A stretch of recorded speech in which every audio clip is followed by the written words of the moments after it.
to Get Me a Library. Today's book that I'm reviewing is The Fandom by Anna Day. So I received this in my January book box club and the theme was Geeks Unite, and what better theme than Geeks Unite for me. So it's taken me a while to get around to reading this book because I was busy and I had lots of unboxing to do, but I finally finished it today and I must say I really enjoyed it. Hello, this is Ollie. He is my boxer dog and he loves reading too, don't you? Violet and her friends love being part of the fandom for the Gallows Dance, but at Comic-Con they're somehow catapulted into the story itself for real. Trapped in a twisted world where they've accidentally killed the original hero, Rose, there's only one way to survive. Violet must fill Rose's shoes and put the plot back on track. No story is worth dying for, is it? The summary of the story is Violet and her friends go to Comic-Con.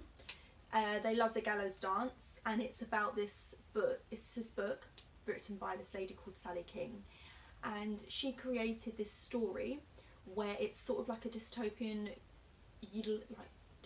London. So basically they have these things called the Gems, which are these people that are super enhanced. They're beautiful, not a single flaw. Their teeth are straight. Their hair is like, if it's blonde, it's like platinum blonde. It's beautiful. Their eyes, they have the best bodies. They are just wonderful. Then there's people called the Imps. Now the Imps would be like us, everyday people. They would be people that have some flaws, that maybe they have roots on stuff and grey hair, or you know, they have bad nails, bad teeth, bad eyes, whatever. You're just an average Joe. And Gems live in these stately manor homes. They have all the museums, they have these gardens, like it's beautiful. And the Imps live in like sewers and, you know, run down places and stuff, and you know, the government is basically the Gems, and Imps are treated like apes and monkeys. They're not treated very well. So this book, like this, is something that these girls love. So they go to Comic-Con, and for those of you who don't know what a Comic-Con is, you get to dress up like your favourite characters from the movies, but mainly like comic books, and they basically have like actors and people there talking about the books, all the comics, and it's just really fun.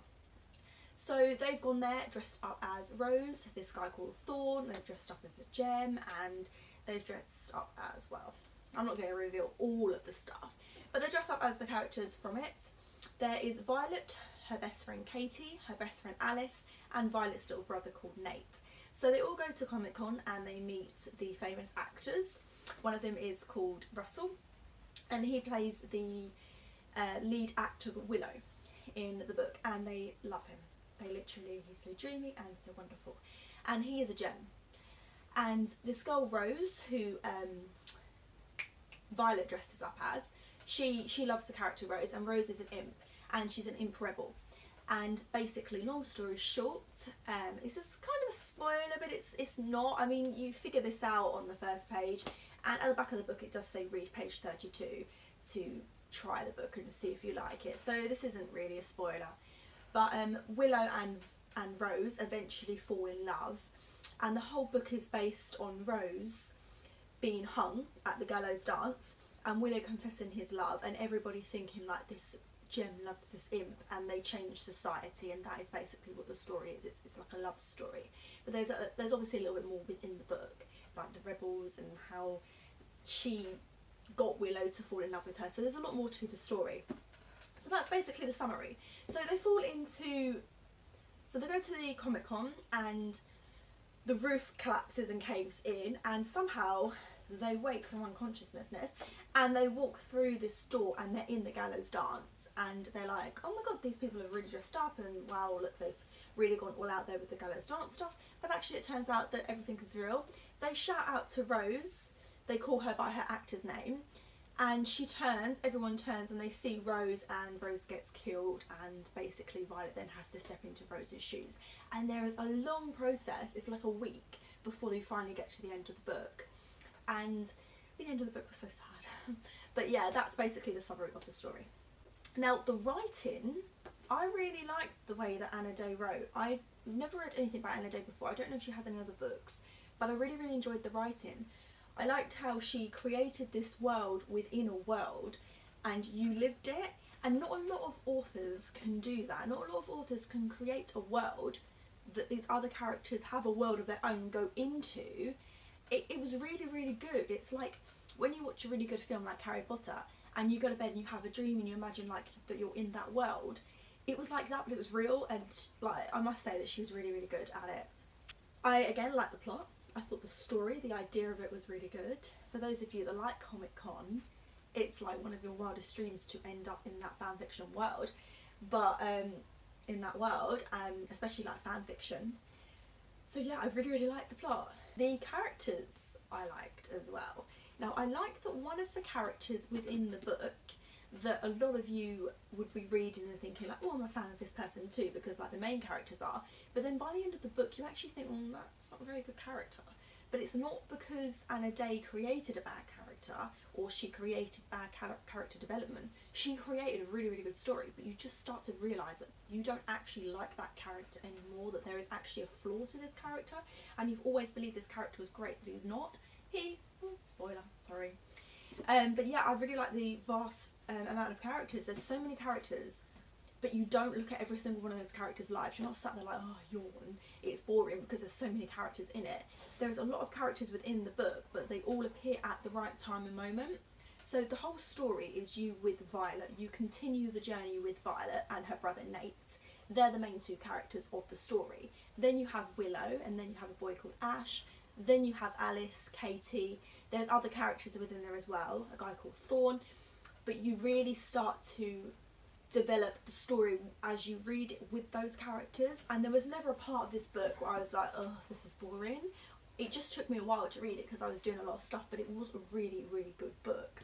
And my overall review of this book is read it. If you like geeky stuff and the thought of going into another alternative world that isn't your world, it's a different world, then I would read it.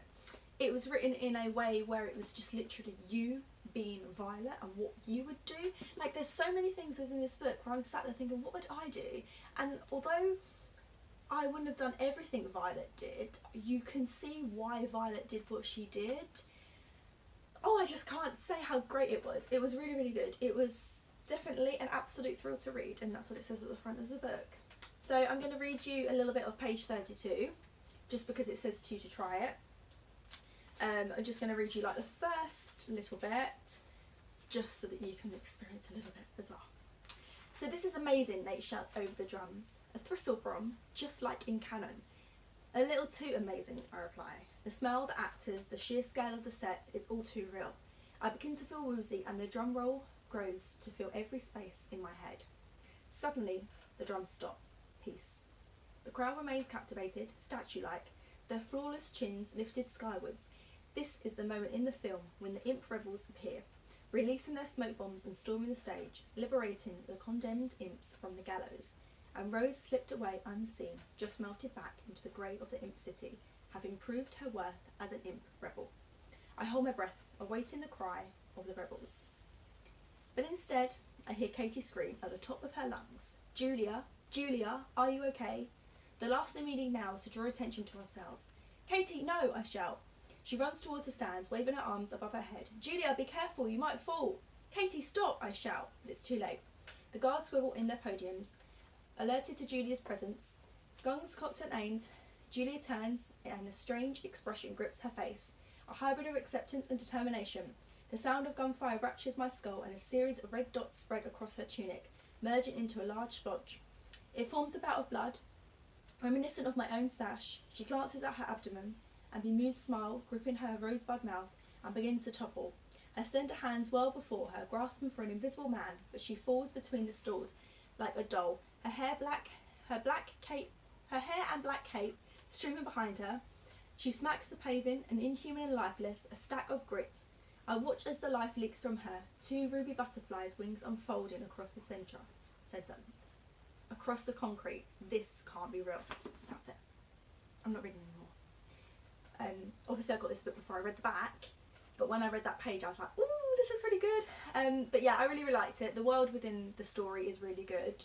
It's, like I said, it's a dystopian London, so everything's different. But the way you see where the way the imps live, you're thinking like way back to like Shakespearean times, maybe like Victorian, Elizabethan times. But it's just kind of like, oh my god, this is so weird. Like, it's just weird, but it's a really, really good book, and I would definitely recommend it. So I'm going to be giving this a 3.5 stars, because it was not a bad book, and I did really like it, but it was in the middle. I would read it again, but I didn't like the ending. The ending made me very sad, and I didn't like it. I mean, obviously you can kind of imagine why, which is what I thought would happen in the end. But there's a little bit of the ending that perhaps I didn't like, and it made me sad. Although it does make sense why it happened, it did make me sad. So for that reason, I can't give it a 4, because I feel like the ending was sad, but I have to give it a 3.5, because I can't give it a 3. It's in the middle. So 3.5 stars. I recommend this book, definitely. Yeah, and I'll see you guys next week. Bye.